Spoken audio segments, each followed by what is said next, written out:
N convention వ్యవహారంపై నాగార్జున మరోసారి స్పందించారు. వార్తల్లో వాస్తవాల కంటే ఊహాగానాలే ఎక్కువ వినిపిస్తున్నాయని ట్వీట్ చేశారు. 1 సెంట్ కూడా ఆక్రమించలేదని, కన్వెన్షన్ కు సంబంధించిన భూమి పట్టా ఉందని తెలిపారు.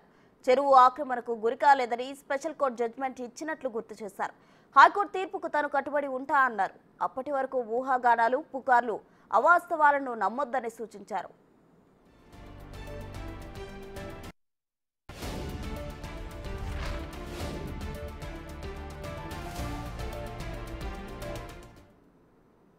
చెరువు భూమిని 1 అంగుళం కూడా ఆక్రమించలేదన్నారు నాగార్జున.